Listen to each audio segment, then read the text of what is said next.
Process ఎక్కువ నిర్వహించేటువంటిది presiding officer కాబట్టి మనం ఈ సెషన్లో ఈ ట్రైనింగ్ 1 డేలో total how to conduct the election అనేటువంటిది పూర్తిగా హ్యాండ్స్ ఆన్ ఎక్స్పీరియన్స్తో పాటు ఫుల్లీ కాంపిటెంట్గా తయారైన తర్వాతనే ఇక్కడ నుంచి వెళ్లాల్సిందిగా విజ్ఞప్తి చేస్తున్నా. 18 ఐడి కార్డ్స్ ప్రిస్క్రైబ్ చేయడం జరిగింది. అందులో ఏదో ఒకటి ఖచ్చితంగా తీసుకురావాలి. This is the mandatory thing for this local body elections. ఇది ఖచ్చితంగా మీరు పాటించాల్సినటువంటి ఫస్ట్ సూచన ఏంటంటే ID without ID you can't permit the voter to cost the vote. ID proof లేనిది ఎట్టి పరిస్థితిలో వాళ్ళని ఓటు వేయడానికి లోపలికి అనుమతించకూడదు. స్లిప్ అనేది ఓటర్ స్లిప్ అనేది అది మ్యాండేటరీ థింగ్ కాదు. కాస్ట్ చేయడానికి ఓటు కాస్ట్ చేయడానికి voter slip is not a ID proof. Voter slip అనేది ఐడి ప్రూఫ్గా మనం పరిగణించకూడదు. ఎందుకనంటే ఓటర్ స్లిప్ అనేది కేవలం వాళ్ళ యొక్క ఓటు సీరియల్ నెంబర్ను వాళ్ళ పేరుని ఐడెంటిఫై చేయడం కోసం మాత్రమే, ఓటర్ లిస్ట్లో వెతకడం కోసం మాత్రమే. ఓటర్ని ఐడెంటిఫికేషన్ కేవలం ఐడి ద్వారానే చేయాలి. Either it is epic card or any Aadhaar or any prescribed 18 ID cards. This is the. కానీ చాలా చోట్ల మామూలుగా వాళ్ళు డైరెక్ట్గా వచ్చేస్తారు. చాలా దూరం నుంచి వచ్చాము, ఓ ఈ స్లిప్ పట్టుకొని అయితే వచ్చాము, మా దగ్గర ఏమీ లేదని. నో ఇలాంటి చాలా జరిగినాయి సార్. అదే చెప్తున్నా నేనేందంటే నా సొంత కవిత్వం కాదు ఇది. మేము చెప్పేటువంటి each and every point we have a Bhagavad Gita. కాకపోతే ఏజెంట్స్ కూడా sir, agent Bible sir, okay sir, sir కానివ్వండి సార్ అని సార్ వినండి. అప్పుడు ఏం చేయాలి కానివ్వండి సార్. నో మేడం సార్ ఒక్కటి వినండి. సార్ ఏమంటే వాళ్ళు ఒప్పుకుంటారు, పోలింగ్ ఏజెంట్లు పోలింగ్ ఏజెంట్ మొత్తం వేసుకోమని లైన్ వేసుకుంటాం ఏమంటారు, నువ్వు యాక్సెప్ట్ చేస్తావా సార్? ఒక్కటి గుర్తుంచుకోండి sir, presiding officer is the total responsibility of the and custodian of the polling station. మీరే బాస్, మీరే రాజు, మీరే ఎంపరర్, మీరే అంతా. వార్డుకే సార్. అది ఇప్పుడు నేను చెప్పబోయేది ప్రిసైడింగ్ ఆఫీసర్ గురించి చెప్తున్నా. స్టేజ్ 2 కూడా అదే చెప్తా నేను. For the boss for the GP you don't entertain such violations. అలాంటి వయలేషన్స్ని ఎంటర్టైన్ చేయమని ఎవరూ చెప్పలేదు. ఇది ఒక్కటే కాదు, ఇది ఇప్పుడు ఇంప్లిమెంట్ చేయడం ఎందుకు అనేది దానికి కారణం చెప్తున్నాను నేను. వినండి, మనకు ఒక పోలింగ్ స్టేషను ఇప్పుడు ఇక్కడ ఒకటి ఉంది పోలింగ్ స్టేషన్, ఇది వార్డ్ 1.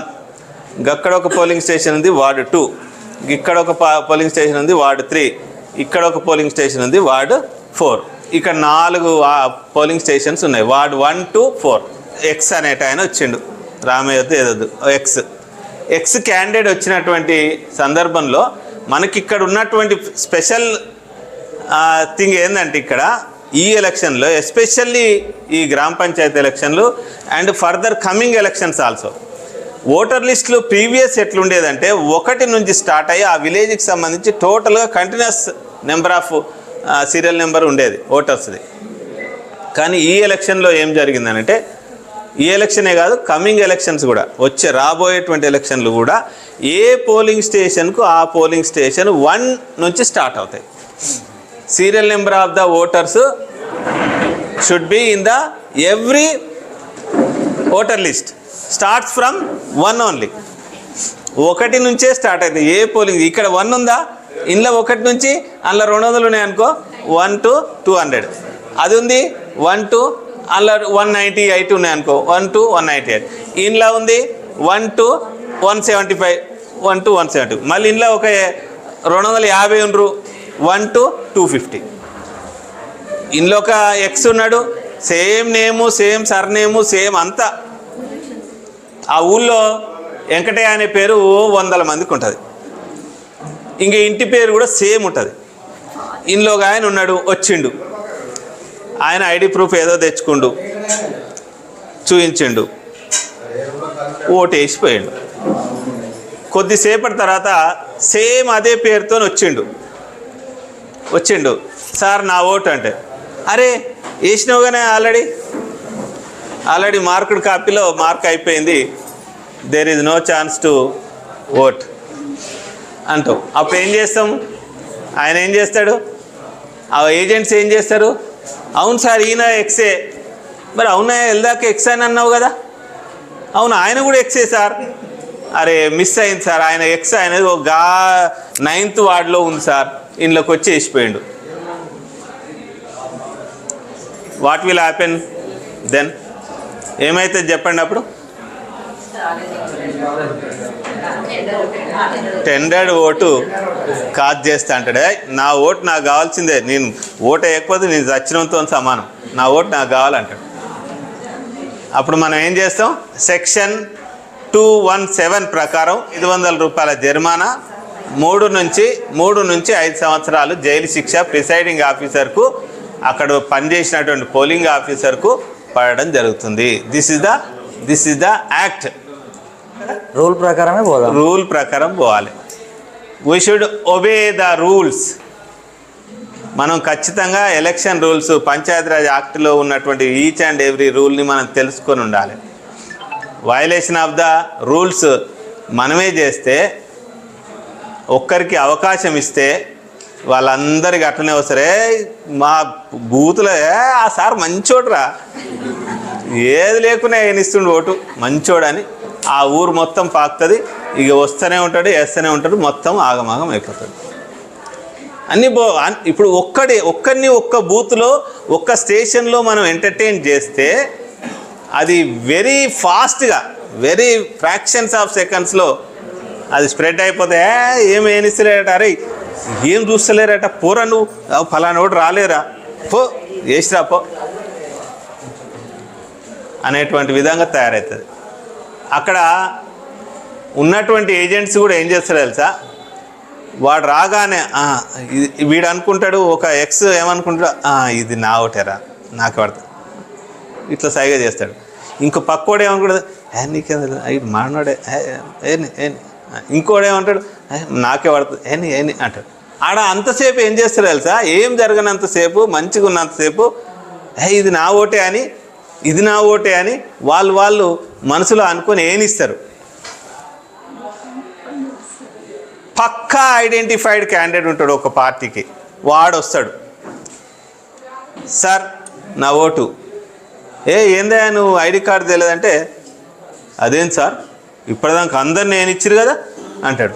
వీళ్ళు ఏమంటారు తెలుసా, ఇప్పుడు ఈడు ఉన్నాడు ఏమంటాడు, మాడు మన పార్టీ కాదు, అట్లా వేయడానికి లేదురా పో అంటాడు. పక్కోడు ఏమంటాడు, ఎల్లాక ఏనీలేరా, ఎల్లాక ఏనీలే, ఎట్లా ఏనీయవరా అని ఈడు అంటాడు. ఎందుకంటే ఆయనకి పడే ఓటు, ఎందుకంటే ఆల్రెడీ ఆయన పార్టీ, ఆయన కథ, ఆయన స్టోరీ అంతా ఆయనకు తెలుసు, వీళ్ళందరికీ ముగ్గురికి తెలుసు. కాబట్టి ఇవన్నీ మనకు అవసరమా? ఒక్క వయలేషన్తో మనకి ఇంతంత దుట్టుకుంటుంది, అది అవసరమా?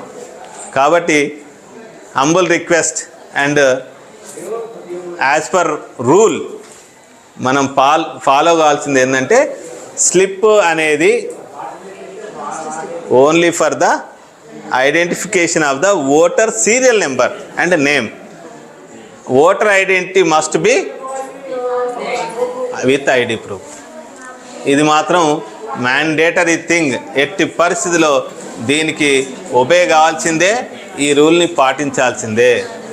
మనం ముందు రోజే ఏజెంట్లకు క్లియర్గా చెప్పాలి. క్లియర్గా ఆల్రెడీ స్టేజ్ 2 మీకంటే ఒక 6 రోజుల ముందే ఆయన ఫీల్డ్ మీద ఉంటాడు. ఆ విధమైనటువంటి అవకాశం ఇవ్వద్దు. టెండర్డ్ బ్యాలెట్ కాస్ట్ కానియొద్దు, ఓటు క్యాన్సల్ పోలింగ్ క్యాన్సల్ కానియొద్దు, రీపోల్ కోసం అవకాశం ఇవ్వద్దు. మనం శిక్షార్కులం అసలే కావద్దు. మనం రూల్స్కు బద్దులమై మనం ఎప్పుడైతే డిప్యుటేషన్ చేస్తున్నామో, ఎలక్షన్ కమిషన్ అండర్లో మనం ఇప్పుడు పనిచేస్తున్నాం, వాళ్ళు ఇచ్చేటువంటి ఇన్స్ట్రక్షన్స్ను, వాళ్ళు ఇచ్చేటువంటి రూల్స్ను ఖచ్చితంగా పాటిస్తూ ఎలక్షన్ను సజావుగా సాగిస్తూ మనం చాలా చక్కగా రిసిప్ట్ తీసుకొని బయటికి రావాలని చెప్పి కోరుకుంటూ, ఆ విధంగా చేస్తారని ఆశిస్తూ, నెక్స్ట్ ఇంకేమైనా ఎక్స్పీరియన్సెస్ ఉన్నాయా సార్? చూడండి, ఒక ఎక్స్పీరియన్స్ ఇంత టైం తీసుకుంది. ఇంకేమైనా ఎక్స్పీరియన్సెస్ ఉంటే షేర్ చేసుకోండి. ఇక ముసలి వాళ్ళు అంటే ఎవరైనా కొంచెం కళ్ళు కనబడని వాళ్ళు అట్లా వాళ్ళు కూడా వస్తుంటారు. అవును, వాళ్ళకి కొంచెం హెల్ప్గా సార్ ఆయన కనబడదు సార్, ఆయనకు అర్థం కాదు సార్, ఆయన వేయలేడు సార్, అది తిప్పలేడు సార్ అని ఇట్లాంటి చాలా ఇష్యూస్. అయితే ఇది ఒకటి very good sir, very good experience Ramesh sir, thanks. ఎందుకనంటే బ్లైండ్ అండ్ ఇన్ఫర్మ్ ఓటర్స్ ఉంటారు, అశక్తులు, చేతగానోళ్ళు, తర్వాత కళ్ళు కనబడినటువంటి వాళ్ళు. వస్తాడు వీళ్ళు ఏం చేస్తారంటే ఏజెంట్స్, సార్ పో సార్ పో సార్ పో సార్ అంటుంటారు. పో సార్ ఏం కాదు సార్ ఏంటి సార్ అంటారు. But what is the rule position? Blind వస్తే వెరీ గుడ్, సహాయకుడు, కంపానియన్, ఉషుడ్ కంపానియన్ను తీసుకురమ్మని చెప్పాలి. ఫస్టే ఒక ఆయన వచ్చిండు, ఆయన నేనీయలేదు మనం, నువ్వు ఎవరన్నా తెచ్చుకోండి బాబు, లేకపోతే అయ్యా కొద్దిగా నీకు ఎవరో ఒకరు సహాయకుని తీసుకొచ్చుకోండి అని చెప్పాలి. ఆయన ద్వారా మరి ఎవరిని సహాయకునిగా తీసుకురావచ్చు? ఓటర్ అయి ఉండాలి. వెరీ గుడ్, ఓటర్ అయి ఉండాలి. తర్వాత సేమ్ వార్డ్ అయి ఉండాలి. ఓకే, ఇంకా వెరీ గుడ్, ఒక్కసారే రావాలి, ఒక్కరికే రావాలి. ఇంకా ఆ గ్రామ పంచాయతీలో ఓటర్ అయి ఉండాలి. Okay, age limit should be 18+ అయి ఉండాలి. అంటే ఆయన ఓటర్ అయి ఉండాలి. బిలో అంటే ఓటర్ కాని వాళ్ళకు అవకాశం లేదు. Very good, thank you. Vote వేసేటువంటి కంపార్ట్మెంట్కు వెళ్ళడానికి కేవలం ఒక్క ఓటర్కు మాత్రమే అవకాశం ఉంది. సహాయకుడుగా ఉంటుంది. ఎప్పుడు ఉంటుంది? డిక్లరేషన్ ఫిల్ చేసినప్పుడు సహాయకుని యొక్క ధృవీకరణ ఫిలప్ చేసి మీకు ప్రాపర్గా ఆయన మార్కు పెట్టుకున్నట్లయితే అందులో ఏముంటుంది? నేను నీకు సహాయకునిగా చేస్తున్నా, నా యొక్క వయస్సు సో అండ్ సో ఇంత దాటింది, నేను కూడా ఒక ఓటర్ని, తర్వాత నేను ఖచ్చితంగా నువ్వు ఏమన్నటువంటి అభ్యర్థికే ఓటేస్తా, తర్వాత ఆ విధంగా ఓటేసినటువంటి ఆ ఓటును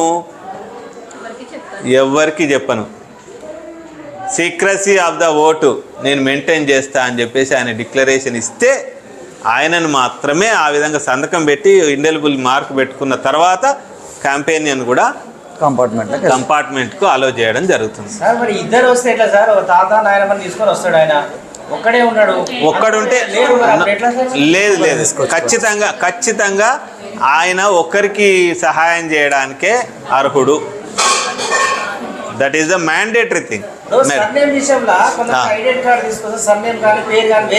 అవును,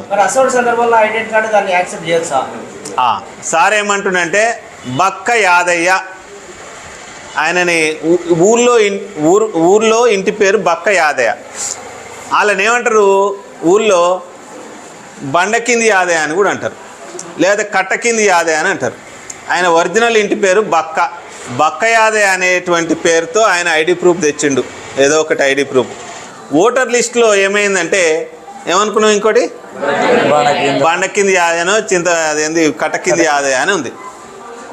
ఉన్నంత మాత్రాన మనం ఆయన జెన్యూన్గా ఆయన్ని అయితే ప్రిలిమినరీ ఇన్వెస్టిగేషన్ చేయాల్సి ఉంటుంది ప్రిసైడింగ్ ఆఫీసర్. అక్కడ మనకు బిఎల్ఓ ఉంటాడు, పంచాయత్ సెక్రటరీ ఉంటాడు, వాళ్ళు మనకు అందుబాటులో ఉంటారు.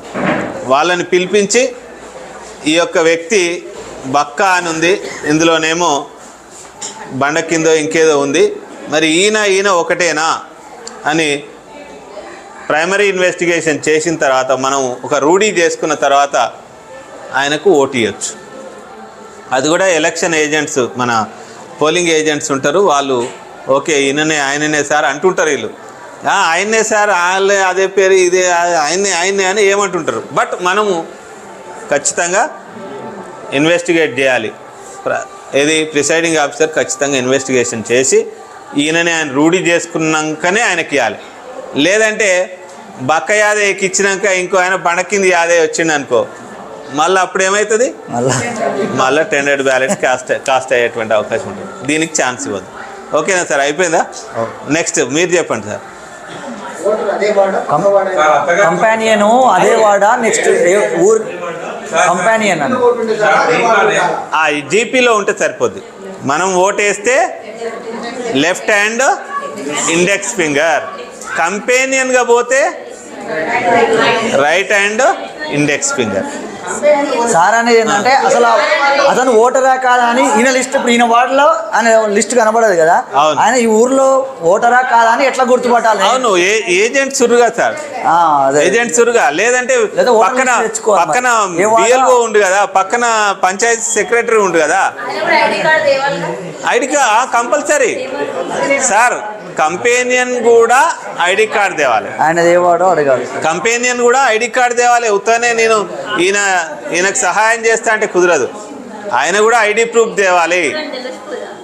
ఇవి కంపల్సరీ పాటించాలి. ఇప్పుడు కంపానియన్ ని ఏజెంట్ రిజెక్ట్ చేసారు అనుకోండి, ఇది వేయొద్దు, ఈయన అంతా రాంగ్ ఓటేస్తాడు, వేసేట ఆయన ఏమో ఆయన వేరే చెప్పినట్టు వేస్తారు, వచ్చిన ఆయన వేయడు, ఆయన అబ్జెక్షన్ చెప్పారు అనుకో, ఆయన నుంచి వేరే కంపెనీని పిలిపియాలి. ఎందుకంటే మనకు వాళ్ళ ఇష్టం కాదు, వాళ్ళు ఒబే చేయాలి. ఓటు వేయించాలంటే ఒక వ్యక్తికి వాళ్ళు ఒబే కూడా చేయాలి. ఎందుకు చెప్తున్నా, యాక్చువల్గా మనదే ఫైనల్ డిసిషన్, బట్ అక్కడ ఫ్రీ అండ్ ఫెయిర్ ఓటింగ్ కోసం మనం వాళ్ళ యొక్క సహాయం ఖచ్చితంగా తీసుకోవాలి.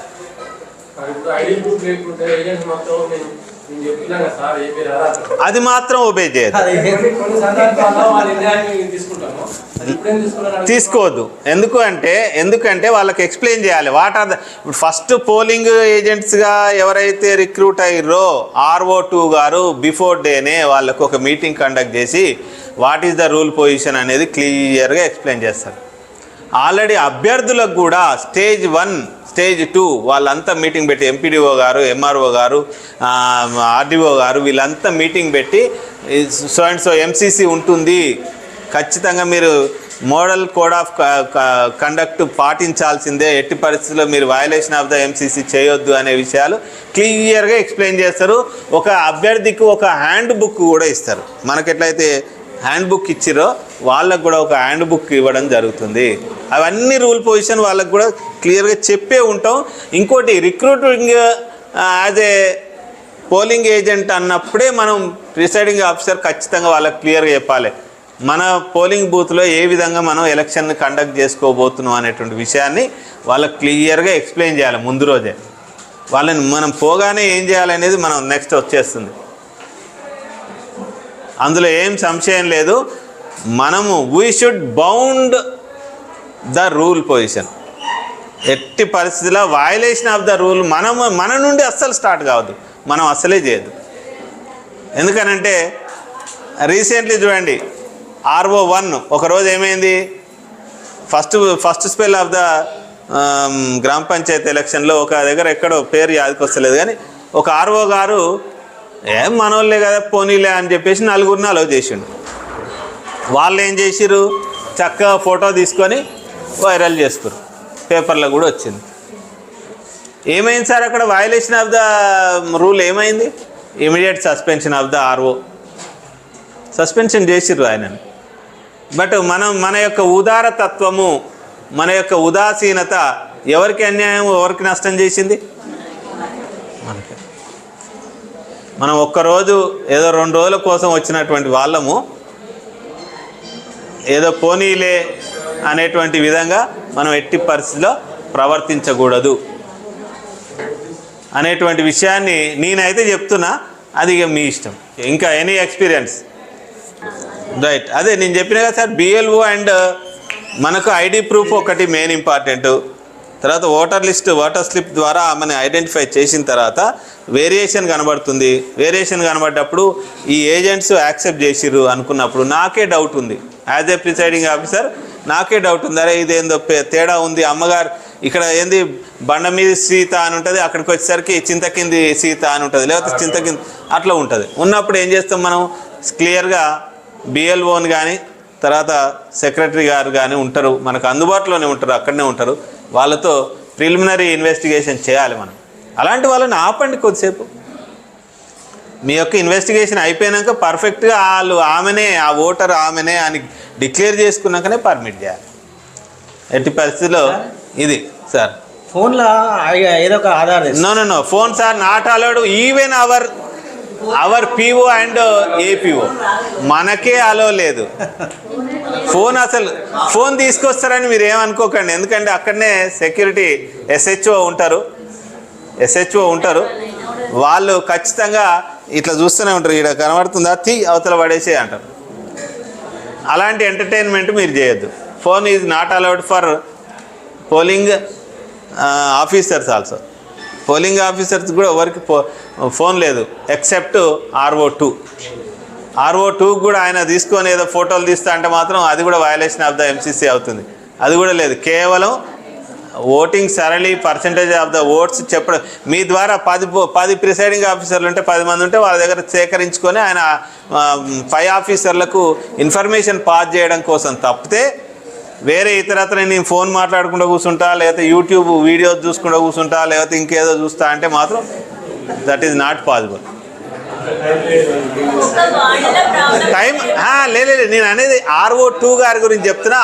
వాళ్ళకి టైం ఉండదు. బట్ నేను చెప్పేది అది, కేవలం ఫోన్ అనేది ఆ పర్పస్లో వాళ్ళకు అలో చేసిరు. ఈవెన్ ప్రిసైడింగ్ ఆఫీసర్ కూడా అలో లేదు. RO ఎక్కడ ఉంటాడు? మీ దగ్గరే ఉంటాడు. ఆయనకు ఫోన్ చేసి చెప్పాల్సిన పని లేదు. మీ దగ్గరికి ఆయన్నే వస్తాడు. మేడం ఎంత అయింది, 2 గంటలు అయిందిగా, ఎంత అయింది అని ఆయన్నే వచ్చి అడుగుతాడు. మనం ఏడుకోవాల్సిన పని లేదు. మనం ఫోన్ తీసి ఫోన్లో టెక్స్ట్ చేయాల్సిన పని లేదు, మెసేజ్ పంపాల్సిన పని లేదు. మన ఫోన్లు మన దగ్గరనే భద్రంగా దాచిపెట్టుకొచ్చుకోవాలి. మనం జైలు పెట్టుకుంటే మాత్రం మనం కూడా బలైపోతాం. ఎప్పుడు బలవుతాం? మనోళ్ళు మెహర్బానీతో వదిలేస్తుండొచ్చు. ఎవరన్నా హైయర్ ఆఫీసర్స్ వస్తారు.